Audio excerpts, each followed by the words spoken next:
ओम नमो भगवते वासुदेवाय नमः। श्री वेदव्यास जी महाराज श्रीमद् भागवत में सभी देवताओं ने वंदन करे। सत्यम परम धीमहि, सत्यम परम धीमहि, यानी सत्य है वही सच्चाई है और सच्चाई का साथ करने वाला व्यक्ति परमोच्च है, ऊंचाई की ओर जाता है और ऊंचाई की ओर जो जाता है उसको परम पद की प्राप्ति होती है। जो पाप करता है वो नीचे की ओर जाता है, उसका पतन होता है। सच्चाई का साथ करने वाला व्यक्ति परमात्मा की प्राप्ति कर लेता है, उसको परम पद की प्राप्ति हो जाती है, यानी मोक्ष की प्राप्ति हो जाती है। अब धीमहि शब्द जो है ये गायत्री वाचक शब्द है। इसमें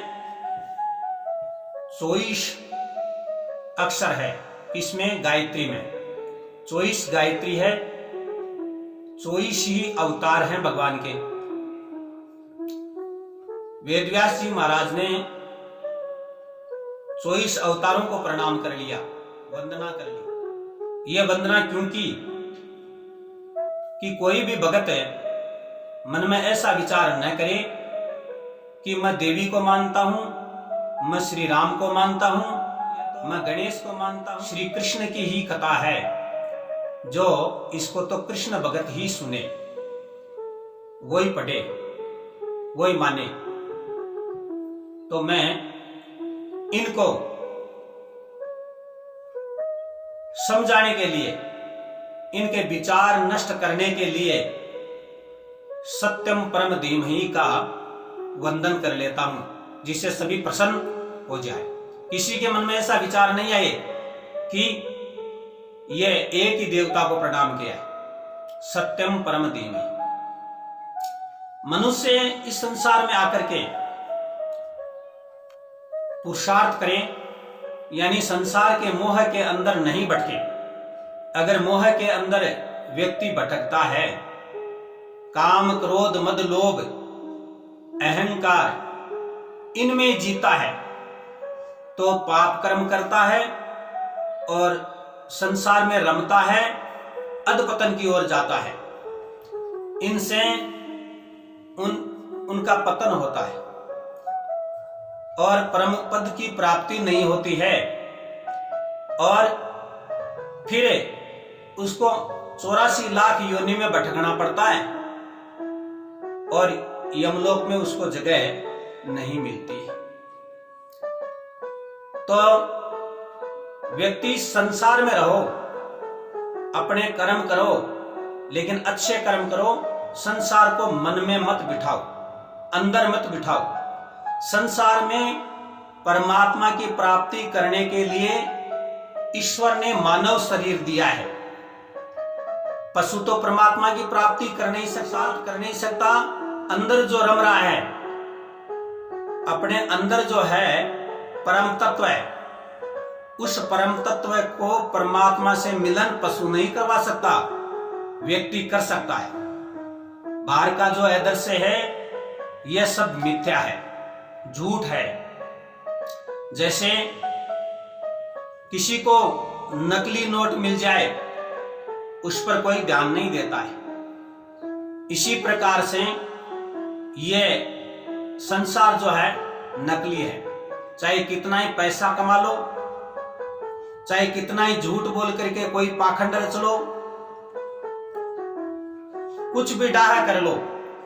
डाहा का मतलब होता है किसी को अपने अंदर मिला करके, यानी विश्वास दे करके और उसके साथ में उसको डंक मार देना। लेकिन परमात्मा उसको देखता है, उसको कष्टदायी है। तो किसी को पंसाओ मत, किसी को पंसाए नहीं, पंसाओ मत। और पसाने से, इसके साथ अत्याचार करने से मनुष्य को पाप लगता है। सत्यता है तो परमात्मा ही है, पूर्ण रूप है, श्री कृष्ण है, विविध अवतार धारण करने वाला सत्य है। भगवान कृष्ण जब स्वर्ण की द्वारिका में थे उस समय उसको इतना ही आनंद था। जब द्वारिका नष्ट हो गई तो उसी समय उतना ही आनंद था। तो भगवान हर समय आनंदमय है, सर्वोपरि है। अपने अंदर अगर भगवान का मिलन हो जाए तो मनुष्य देह भी आनंदमय हो जाए। मनुष्य शरीर भी इस संसार में अनेक प्रकार का कष्ट आते हुए भी वो आनंद ही महसूस करेगा। और इस संसार की जो भी कष्टमयी बातें हैं या कष्टमयी जो समय है उसको समझ करके परमात्मा का फल मान करके आनंद ही में जिएगा और आनंद में ही रहेगा। तो सर्वोपरि भगवान ही है और कोई चीज इस संसार में सर्वोपरि नहीं है। अगर ये सच्चाई का जो साथ है, ये सच्चाई का साथ, ये जो भगवान की भक्ति मन में बसी रहे तो व्यक्ति का उद्धार करने में कोई दिक्कत नहीं है, परम प्राप्ति मिलने में कोई दिक्कत नहीं है, परमानंद मिलने में कोई दिक्कत नहीं है। लेकिन यह सदैव नहीं रहता है। अब जैसे श्रावण का महीना आता है तो सभी भक्त जन भगवान शंकर के चढ़ाने के लिए जल लाते हैं। कोई उसमें भंडारा लगाता है, कोई औषधि वितरण करता है, कोई किसी का मतलब चरण सेवा करता है, यानी खूब परमार्थ करते हैं। लेकिन वो जिस समय दिल में विचार है भक्ति भाव का, वो सदैव नहीं रहता है।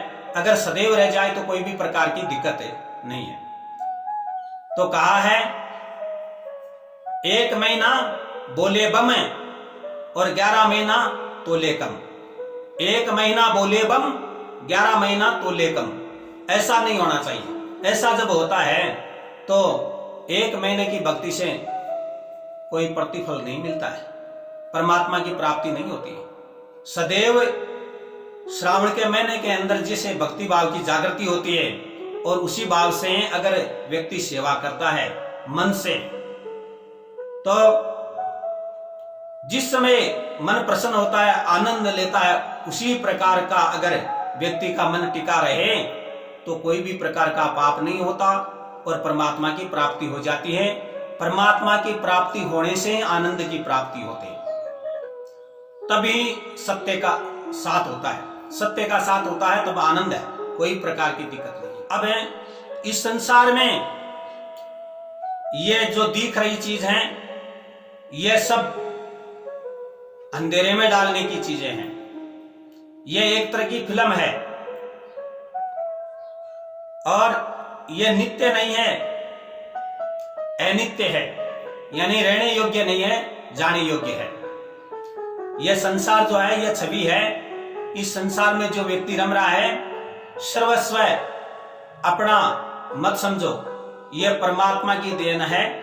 जैसे कोई राजा नकली मोतियों का हार पहन ले तो राजा की प्रतिष्ठा के कारण वो हार ही असली दिखाई देता है। अगर गरीब आदमी नकली मोतियों का असली मोतियों का हार भी पहन ले तो उसको भी लोग नकली मानेंगे। तो परमात्मा ने ये एक फिल्म रच रखी है जो मनुष्य अपना जीवन आराम से व्यतीत कर लेवे, लेकिन संसार को अंदर मत बिठाओ। पुरुषार्थ करो, परम तत्व की प्राप्ति करो, इसी जीवन में हो सकती है। सत्यता का साथ करो तो परम पद की प्राप्ति होगी। अब इस संसार में जो भी द्रव्य हैं, द्रव्य पर व्यक्ति जितना मोह करता है उतना ही इस संसार में दसता है। मोह करो लेकिन वाली वस्तु उस पर करो। ये तो संसार की चीजें हैं, यहीं रहने वाली है। नार छाप के नोट चपेड़े ये सब साथ नहीं चाले, सियाराम को शिको रोकड़ी इंद्र का दिल हाले। जिनसे भरले तो भंडार, मनरे बजले कृष्ण मुरार। जो पूर्ण अवतार परब्रह्म भगवान कृष्ण है उसका भजन करने से ही आनंद मिलेगा। ये जो नार का छाप बनावा नोट है, ये साथ जाने वाली चीज नहीं है। साथ जाने वाली चीज है तो परम तत्व ही प्राप्त करो, तभी परमात्मा से मिलन होगा और परम तत्व की प्राप्ति, परमानंद और उच्च मोक्ष का स्थान प्राप्त होगा। तो जब राम नाम का शिकार रोकड़ी है, ये बटुए के अंदर धर लिया तो इसको कोई भी रोकने वाला नहीं है। वहां पर यह काम आने वाली चीज है। रुपए पैसे यहीं रहने वाले हैं, और वृद्धावस्था आ जाए उस समय कोई भी दान पुण्य करने की आवश्यकता है और उस पैसे पर उसका पुत्र अधिकार जमा ले और फिर वो दान पुण्य नहीं कर सके, तो उस समय पछतावा होता है कि बुढ़ापा आ गया, क्या करें। बहुत कमाई की, बहुत धन जोड़ा, लेकिन धन का अधिकार दूसरे के हाथ में चला गया, अब हम कुछ कर नहीं सकते, तो उस समय वो पछताता है। तो अवसर जब है, उसी अवसर पर पुण्य करो। पुण्य के प्रभाव से मनुष्य को सफलता प्राप्त होगी। अच्छे कर्म करो, और अवसर अगर चूक गया, अवस्था आ गई, उस समय पछतावे से भी कुछ नहीं हो सकता। कोई व्यक्ति कहते हैं काफी दिन पड़े हैं, भगवान का भजन बुढ़ापे में ही कर लेंगे। बुढ़ापे में फिर क्या कर लेगा, रोग हो जाएंगे, मनुष्य देह है में अनेक प्रकार की पीड़ा होने से कोई पश्चाताप होता है और ईश्वर का भजन होता नहीं है, रोग दोष ताप उनको घेरने लग जाते हैं। तो इसलिए जब समय है उसी समय परम तत्व की पहचान करो। जो बाहर दिख रहा है उसको अंदर बिठाओ। जब परमात्मा का रस, परमात्मा का प्रभाव अंदर होने लग जाएगा तो पाप जगह छोड़ करके बाहर निकलना प्रारंभ कर देंगे और ये देह जो है शुद्ध हो जाएगी। इसी प्रकार से यद दृष्टम तद नष्टम, जो अपने को दृष्टिगत हो रहा है ये तो नाशवान है। यद दृष्टम तद नष्टम है, जो ये तो नाश होने वाला है। और भगवान का मुख्य विषय है जो है भागवत का अधिकारी, यानी भागवत का जो ज्ञान है इसको मन में बिठाओ और संसार को मन में मत बिठाओ। विषय वासनाओं से दूर होकर के परम तत्व की प्राप्ति करो, जिससे मनुष्य का उद्धार होगा। जय श्री कृष्ण।